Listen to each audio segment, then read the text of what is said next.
Isang mapagpalang araw po sa ating lahat mga kabayan. Ngayong araw po ay nandito po kami ngayon sa aming probinsya.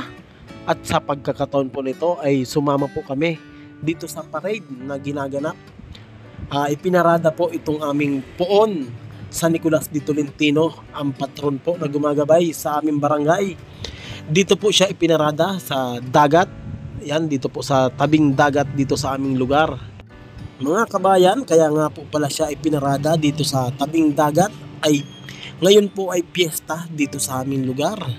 At ito po, pangalawang beses po namin na experience na sumama po dito. Sana po sa mga susunod pa na araw, susunod pa na taon ay kami makauwi muli po dito sa aming probinsya para taon-taon po kami ay makasama dito sa iginaganap na parade na ito. Napakasarap po sa pakiramdam na nakakasaksi kami ng ganito, nakakasama kami sa katulad ng ganito dito sa aming barangay. Ayan mga kabayan, panoorin na lang po ninyo yung aking video at tingnan po ninyo yung napakagandang dagat namin, napakagandang lugar dito sa aming barangay, dito sa aming bayan ng Buenavista, Barangay Landibas. Maraming salamat po sa inyong panonood.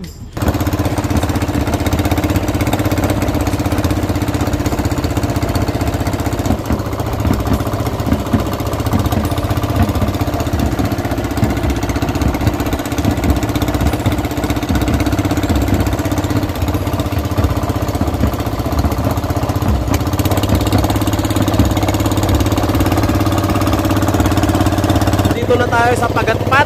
Tapat na ito ng Pagatpat. Ayan. Happy Fiesta po sa aming barangay, sa aming mga kabarangay sa Barangay Libas. Ayan, umiikot na dahil hanggang dito lang yung barangay namin sa Escolta. Ayun yung patron ng San Nicolas de Tolentino. Dun sa una. Ayan siya. Sana ibigyan nyo po kami ng masaganang buhay. Gabayan po kami, aming patron sa aming bayan, sa aming barangay. Ayan. Woo!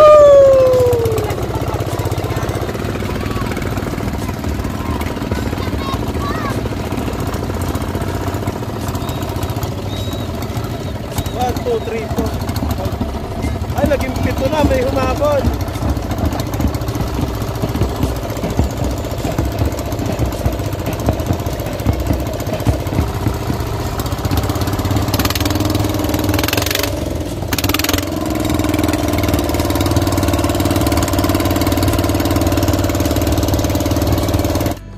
Ito po mga kabayan, sa nakikita po ninyo, ito po yung poon ng San Nicolas de Tolentino. At ang kapiestahan po niya ay idinadaos namin dito tuwing September 10. Yan, sana sa mga susunod pa po na pagkakataon, sa susunod pa po ng mga piyesta ay mas maraming mga kabarangay natin, mga kababayan natin na sumama dito sa parade na ito. At gagamitin ko na rin po itong pagkakataon na ito upang pasalamatan po yung mga namuno o nagsimula dito sa parade na ito, dahil hindi naman po ganito dati dito sa aming barangay.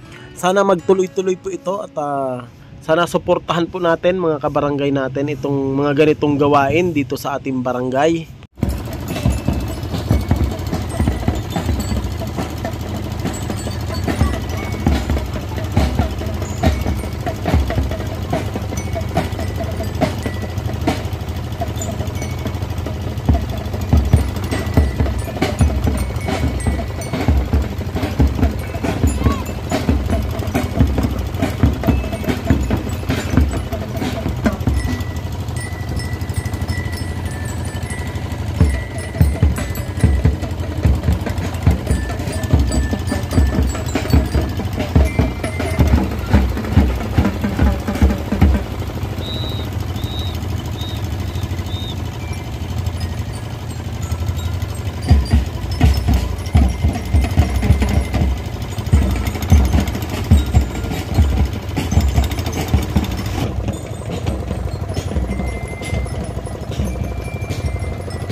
Makikita po ninyo ang kagandahan ng aming barangay. Ayan. Ang kabuhayan po dito namin, pangingisda.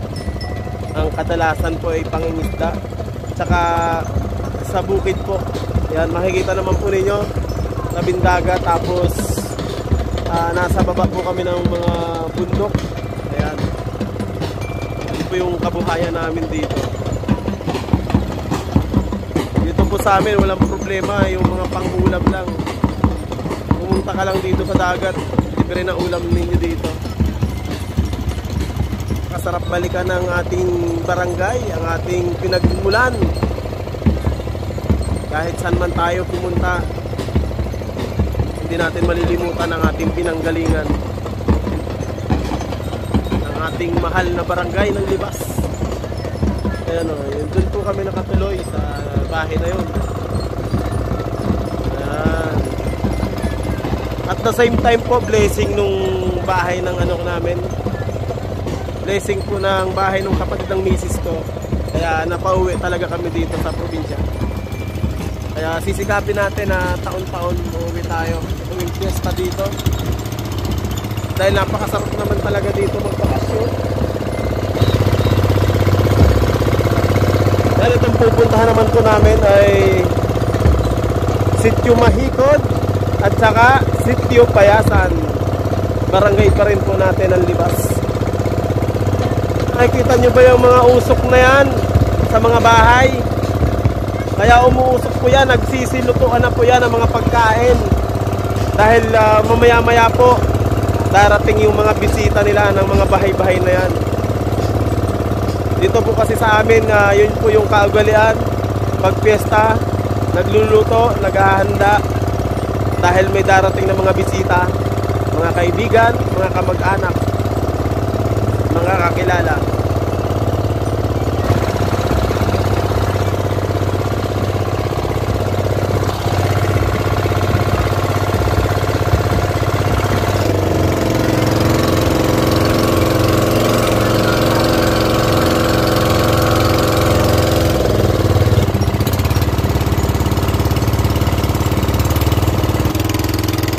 Patabi na tayo.